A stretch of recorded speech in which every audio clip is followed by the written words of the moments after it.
ഐസിയുവിനകത്തു നിന്ന് എൻ്റെ അനിയനെ ഒരു വെള്ള പുതപ്പിച്ചിട്ട് അവൻ്റെ മുഖം കൂടെ കവർ ചെയ്യാനായിട്ട് ഇവിടം വരെ വെള്ള പുതപ്പിച്ച് ഇവൻ്റെ ഡോക്ടേഴ്സ് ഞാൻ ഇതിന്ന് ലിഫ്റ്റിൽ നിന്ന് ഇറങ്ങി കാണുന്നത് ഇവനെ ആ കിടക്കുന്ന സാധനത്തിൽ വെള്ള പുതപ്പിച്ച് പുറത്തോട്ട് കൊണ്ടുവന്ന രൂപവും ഞാൻ കാണുന്നത്. എന്ന് വെച്ചാൽ ഞാനാണെന്നുണ്ടെങ്കിൽ അടുത്ത് ചെന്നപ്പോൾ ഡോക്ടേഴ്സൊക്കെ മാറി നിൽക്കുക, കാരണം കഴിഞ്ഞു എന്നുള്ള രീതിക്ക് ഡോക്ടേഴ്സൊക്കെ മാറി നിൽക്കുക. എന്നിട്ട് ഞാൻ അടുത്ത് ചെന്നിട്ട് ഇവനെ വിളിച്ചു, ഉണ്ണീന്ന് വിളിച്ചു.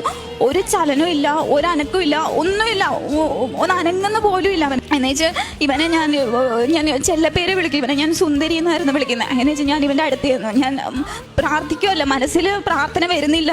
എൻ്റെ മാതാവേ, ഈ ഒരു രൂപം മാത്രമേ ഉള്ളൂ എൻ്റെ മനസ്സിൽ, വേറെ ഒന്നുമില്ല.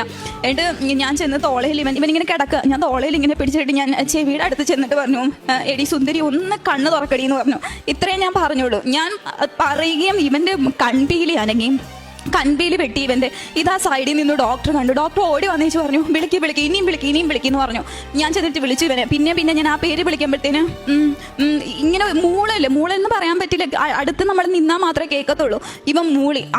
അപ്പം തന്നെ ഇവനെയും കൊണ്ട് നേരെ ഞാൻ കാണുന്നതെന്ന് പറഞ്ഞു കഴിഞ്ഞാൽ സിനിമയിലൊക്കെ ഞാൻ കണ്ടിട്ടുള്ളൂ. ഇവൻ ഈ ജീവൻ പിടിച്ച് നിൽക്കാനായിട്ട് ഒരു സാധനം വെച്ച് ഇങ്ങനെ തേച്ച് നെഞ്ചത്തൂന്ന് ഇങ്ങനെ വലിച്ചെടുക്കുക ഇവൻ ഒന്ന് അനങ്ങാൻ വേണ്ടിയിട്ട്. എന്നിട്ട് ഇവനെയും കൊണ്ട് നേരെ അവർ വെന്റിലേറ്ററിലേക്ക് പോയ സമയത്ത് ഞാൻ ഡോക്ടറോട് ചോദിച്ചു, ഡോക്ടറെ എന്താ പറ്റിയെന്ന് ചോദിച്ചു. പറഞ്ഞു. അപ്പോൾ ഡോക്ടർ ഒന്നും പറഞ്ഞില്ല, കുഴപ്പമൊന്നുമില്ല, പോയ ആളാണ്. ഡോക്ടർ എന്നോട് ഇങ്ങനെ പറഞ്ഞ്, പോയ ആളാണ്, ആളെ ദൈവം തിരിച്ചു തന്നു എന്ന് നിങ്ങൾ വിചാരിച്ചാൽ മതി എന്ന് പറഞ്ഞു. ഞാൻ നെഞ്ചത്തെ കൈ വെച്ചിട്ട് ഞാൻ ഇതുപോലെ പറഞ്ഞു. അപ്പോഴും ഞാൻ ഇതേ പറഞ്ഞുള്ളൂ, മാതാവേ എന്നെ ഒന്ന് സഹായിക്കണേ, ഇത്ര ഞാൻ പറഞ്ഞു, എന്നെ ഒന്ന് സഹായിക്കണേ എന്ന് പറഞ്ഞു. എന്നിട്ട് ഞാനിതുപോലെ പറഞ്ഞു, നിങ്ങളുടെ ഹിതം എന്താണോ അവനെ എനിക്ക് തരാനാണെങ്കിൽ എനിക്ക് തിരിച്ചതായോ. എൻ്റെ അനിയനായിട്ടല്ല ഞാൻ ചോദിക്കുന്നത്, എൻ്റെ സഹോദരനായിട്ടല്ല ഞാൻ ചോദിക്കുന്നത്, എൻ്റെ അല്ല, നിങ്ങളുടെയാണ്, നിങ്ങളുടെ മകനാണ്.